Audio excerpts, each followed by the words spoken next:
Hi, I'm Siddharth Roy Kapur and you're watching Bollywood Hungama.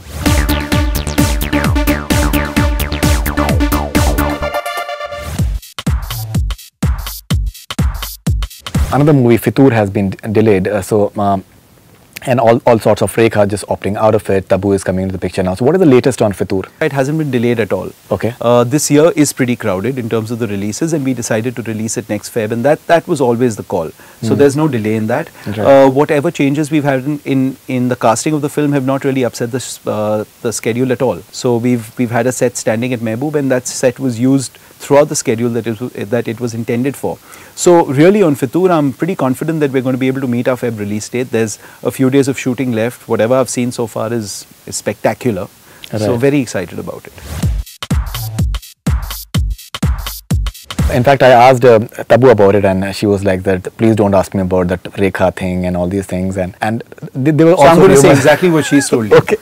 Now, there were also rumors that the shoot in Kashmir will be recreated in Poland. She denies that. She's saying that it's something altogether new. No, it won't. But Rekha ji has shot in Kashmir. Just for one day. So considering it's your brother, does it is it more like a pet project for you? Aditya in his own right is a big star right now. But considering you're an elder brother, so how do you look at this entire project? You know, we keep things so separate, it's not funny. So we don't interact on the film at all. There's a great creative team that's working on the movie. There's a great marketing team. So my interaction with Aditya on the film is really negligible. I'm in touch with Gattu much more than with him on the film. All our projects are pet projects for us. They're all your children and you treat them all equally. Of course, Fitoor is very dear to our heart, but so is Dangal, and so is Mohenjo-daro, and so is Jagga Jasoos.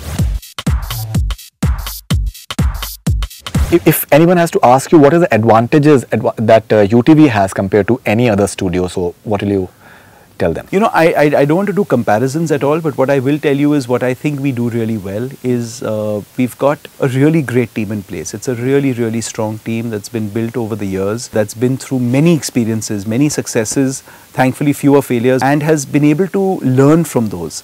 And today, I think the production, the creative, the marketing, the distribution teams that we have, I'd say are probably second to none. Very, very strong in what we do. So the great part is that once we work on something creatively from the inception, we have the ability and we have the foresight and we have the experience to be able to see it all the way through till the release of that movie. The relationships that we've managed to forge in the industry as well with people that we've always dreamed of working with, we are working with them today and then working with them on multiple projects. I think your success as a studio often with creative people is also seen by how often they continue to want to keep working with you, and that again has been one of our successes.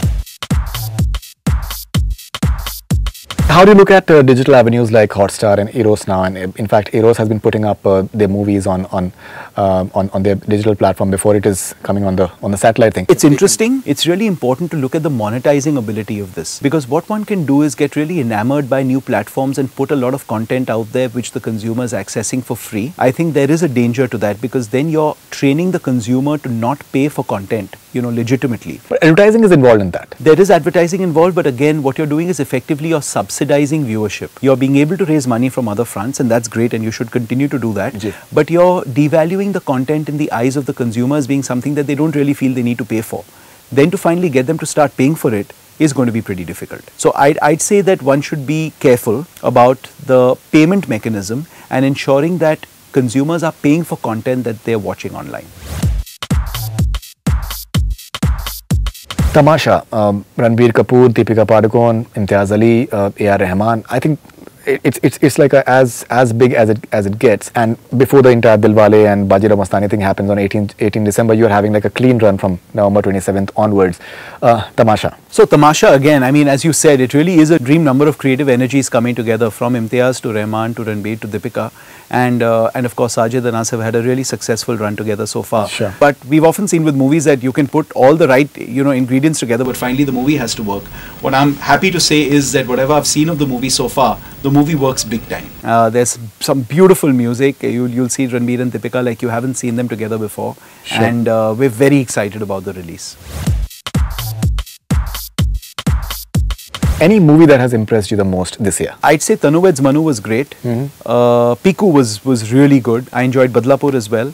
And on the other side, I saw Caught and Killa. Those are two movies that really impressed me as well. Yeah, Killa was outstanding. Yeah, so Killa was a lovely film, and I'm so glad it did so well at the box office as well. Right. And I have to say Bahubali. Bahubali was one of those movies that really, you know, knocked your socks off, just surely in terms of the scale and the vision and the ability to really back something so strongly. Right. Tremendous. So any last messages to the trade as to how you look at the trade in the coming years? We keep doing these half-yearly roundups and yearly roundups, etc. What I think, looking at this first half of the year, it's very interesting to see the sort of movies that have worked. They haven't all been your typically commercial mass entertainers. Each of them has been really strong on story, really strong on theme. Including Bajrangi Bhaijaan. Exactly. You know, like whether it's a Bajrangi Bhaijaan, or whether it's a Badlapur or a Piku or a Tanu Veds Manu, or in fact an ABCD2 as well. It means that all kinds of movies today are working, and that is very, very interesting to see. Fantastic. Lovely talking to you as always, Mr. Roy Kapur, and thank you very much for being on Bollywood Hungama, and all the best wishes for all your future ventures, and looking forward to all of them. Thank you so much. Thank you very much. Thanks. That's all we have from Bollywood Hungama. Keep on watching.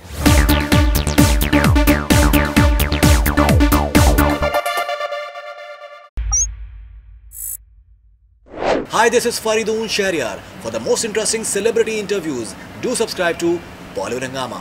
Keep on watching.